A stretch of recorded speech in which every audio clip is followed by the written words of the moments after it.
15 வருஷத்துக்கு முன்னாடி நடந்த ஒரு தீமை இன்னைக்கு நன்மையா நம்முடைய கண்ணுக்கு முன்னாடி வந்து நிக்கும்னா, இன்னைக்கு நம்ம கண்ணுக்கு முன்னாடி இருக்கிற தீமை 15 வருஷத்தை தாண்டி கண்டிப்பா அது நன்மையா தான் வரும்.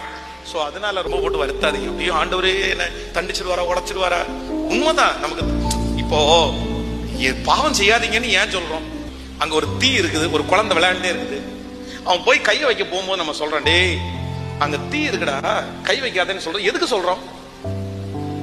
தீயில கை வச்சா சுற்றுண்டா, அதுதானே சொல்றோம். அப்ப ஆண்டவர் நம்மளை தப்பு பண்ணாதேன்னு சொல்றதுக்கு என்ன காரணம் அப்படின்னு சொன்னா, அது நெருப்புப்பா, அது அசுத்தம்ப்பா, அது பிசாசு கொடுக்குற இன்விடேஷன்ப்பா.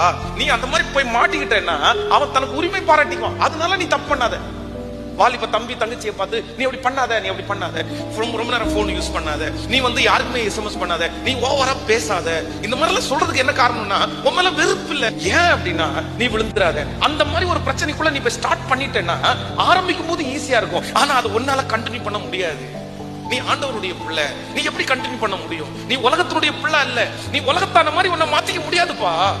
அவன் என்ன வேணாலும் செய்வான். இப்ப பாருங்க, அவன் பாட்டுக்கு இன்னைக்கு ஒரு சினிமா பார்த்துட்டு நாளைக்கு ஒரு சினிமாவை ஜாலியா போவான். ஆனா நீ பண்ண முடியுமா?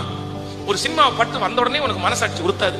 அவனுக்குள்ள கர்த்தர் இல்ல, நமக்குள்ள ஆண்டவர் இருக்கிறதுனால நமக்கு ஒரு மனசாட்சி இருக்குது. நம்மளால அவன மாதிரி பண்ண முடியாது. அதனாலதான் என்ன சொல்றாருன்னா, நீ அப்படி பண்ணாதப்பா, வேண்டாம், அது உனக்கு ஆபத்தா மாறும். அதனால கொஞ்சம் அண்டர்ஸ்டாண்ட் பண்ணிட்டு கொஞ்சம் ஞானமாய்